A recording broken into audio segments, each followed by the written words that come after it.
بسم اللہ الرحمن الرحیم۔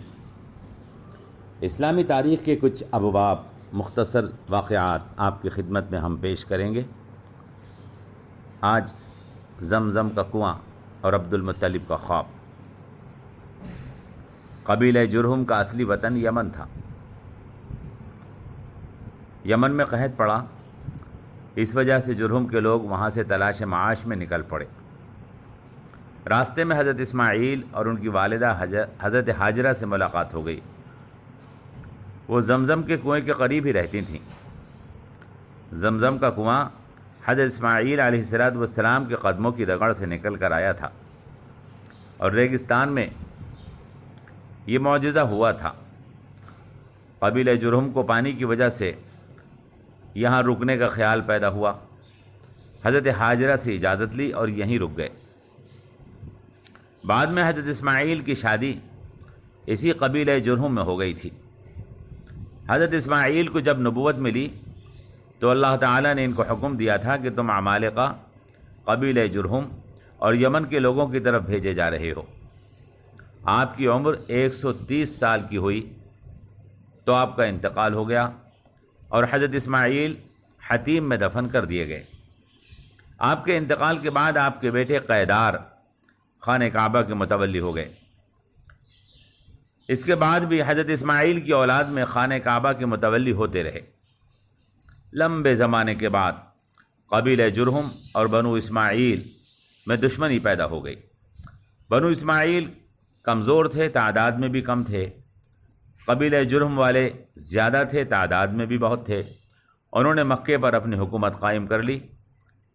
پھر قبیلہ جرہم والے مکے والوں اور خاص طور پر بنو اسماعیل پر ظلم ڈھانے لگے، تو بنو اسماعیل نے مکہ چھوڑ کر باہر کے علاقوں میں بساوت اختیار کر لی۔ پھر قبیلہ جرہم کا ظلم اور بڑھ گیا تو مکے اور دوسرے علاقوں کے لوگ ان کے مخالف ہو گئے اور قبیلہ جرہم کے مقابلے پر آ گئے۔ مجبوراً جرہم والوں کو مکہ چھوڑ کر بھاگ جانا پڑا، لیکن جب وہ بھاگے تو کعبے کی چیزوں کو زمزم کے کنویں میں دفن کر گئے، اور اس کنویں کو زمین کے برابر کر دیا کہ کسی کو معلوم نہ ہو کہ کنواں کہاں ہے۔ جرہم کے مکہ چھوڑنے کے بعد بنو اسماعیل واپس مکہ آ گئے اور کعبے کا انتظام انہوں نے سنبھال لیا، مگر زمزم کے کنویں کی طرف ان کی توجہ نہ گئی، حتیٰ کہ لوگ زمزم کے کنویں کو بھول گئے۔ زمانہ اسی طرح سے گزرتا رہا۔ لوگوں کو زمزم کے کنویں کا کچھ پتہ نہیں تھا۔ پھر جب حضرت عبد المطلب مکے کے سردار بنے، اللہ نے چاہا کہ زمزم کے کنویں کو ظاہر کر دیا جائے۔ تو عبد المطلب نے ایک خواب دیکھا۔ ان کو حکم دیا جا رہا ہے کہ اس جگہ کو کھودو، وہاں مبارک پانی ہے۔ عبد المطلب اللہ کے رسول صلی اللہ تعالی علیہ وسلم کے دادا تھے۔ عبد المطلب کہتے ہیں، میں سویا ہوا تھا حتیم میں کہ ایک آنے والا خواب میں میرے پاس آیا اور کہا، احفر برہ، برہ کو کھودو۔ میں نے معلوم کیا یہ برہ کیا ہے، وما برہ، تو کہنے لگے، کہنے والا چلا گیا۔ دوسرے دن میں اسی جگہ حتیم میں سویا ہوا تھا کہ آنے والا پھر آیا اور کہا، احفر المظنونہ، مظنونہ کو کھودو۔ میں نے معلوم کیا، وما المظنونہ، مظنونہ کیا ہے، تو وہ شخص پھر چلا گیا۔ تیسرے دن میں پھر اسی جگہ سویا ہوا تھا کہ آنے والا آیا اور بولا، احفر طیبہ، طیبہ کو کھودو۔ میں نے معلوم کیا، وما طیبہ، طیبہ کیا ہے، تو وہ شخص چلا گیا۔ چوتھے دن وہ شخص پھر خواب میں آیا اور کہا، احفر زمزم، زمزم کو کھودو۔ میں نے معلوم کیا کہ زمزم کیا ہے، تو اس نے کہا، وہ پانی کا ایک کنواں ہے جس کا پانی کبھی ٹوٹتا نہیں اور نہ کبھی کم ہوتا ہے، اور اس پانی سے حاجی پانی پئیں گے۔ پھر اس نے مجھے کنویں کی جگہ بتائی۔ حضرت عبد المطلب کہتے ہیں، اس نے بار بار مجھے بتایا حتیٰ کہ مجھے یقین ہو گیا کہ یہ خواب سچا ہے۔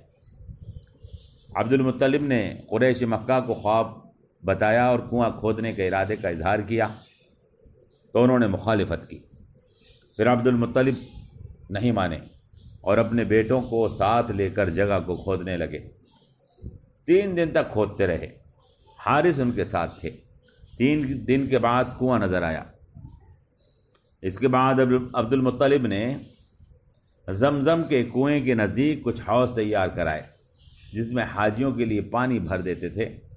بعض شریر اور گندے لوگوں نے حوضوں کو گندا کر دیا۔ عبد المطلب صبح کو حوض صاف کرتے اور حاسدین رات میں گندگی اس میں ڈال جاتے۔ بالآخر پریشان ہو کر عبد المطلب نے اللہ سے دعا مانگی، اے اللہ مجھے اس پریشانی کا حل تجویز فرما دے۔ اس وقت ان کو خواب میں بتایا گیا کہ یہ دعا مانگو، اللہم انی لا احلھا لمغتسل ولکن ہی لشارب حل۔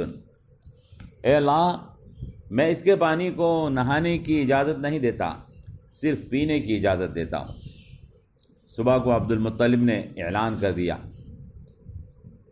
اس کے بعد کسی نے حوض خراب کرنے کا ارادہ کیا تو وہ بیمار ہو گیا۔ جب بار بار اس طرح کے حالات پیش آئے تو حاسدوں نے حوض کو گندا کرنا چھوڑ دیا۔ یہ زمزم کے کنویں کا واقعہ ہے۔ اس وقت سے لے کر آج تک اس زمزم کے کنویں سے پانی نکلتا ہے، حاجی اس پانی کو پیتے ہیں، اس کو ساری دنیا کے اندر لے کر جاتے ہیں، اور آج بھی وہ کنواں سب کو سیراب کرتا ہے۔ اب اس کا پانی مکے سے لے کر مدینے تک حاجیوں کو پلایا جاتا ہے۔ یہ واقعہ ہم نے آپ کے واسطے مختلف کتابوں سے جمع کیا ہے تاکہ سن کر عبرت ہو اور اسلامی تاریخ کی معلومات ہو، ورنہ ہماری کیا مجال کہ ہم بغیر اپنے بزرگوں کی کتابوں کے ایک لفظ بھی کہہ سکیں۔ حضرات محدثین اور علماء اور مورخین ہمارے استاد ہیں، اور وہی ہیں جو ہمارے اور جناب نبی کریم صلی اللہ تعالی علیہ وسلم کے درمیان واسطہ ہیں، اور اپنے بزرگوں کے بغیر ہم اپنے محبوب جناب محمد رسول اللہ صلی اللہ تعالی علیہ وسلم کے بارے میں اور اسلامی تاریخ کے بارے میں کچھ بھی تو نہیں جان سکتے۔ یہ واقعہ جو اس وقت بیان کیا گیا، اس کی پوری تفصیل طبقات ابن سعد صفحہ 49-50 پر، خصائص کبریٰ صفحہ 43-44 پر، زرقانی صفحہ 94 جلد پہلی، اور البدایہ والنہایہ ابن کثیر کی صفحہ 224 جلد دوسری، اور دیگر کئی کتب میں مذکور ہے، اور یہی کتب ہمارے مراجع ہیں۔ مؤخرین میں سیرت مصطفیٰ لعلامہ محمد ادریس کاندلوی اس کے ناقل ہیں۔ یہ واقعہ ہم نے زمزم کے سلسلے میں آپ کے سامنے پیش کیا۔ الحمدللہ رب العالمین، والصلاة والسلام علی محمد وعلی آلہ واصحابہ اجمعین، والسلام علیکم ورحمۃ اللہ وبرکاتہ۔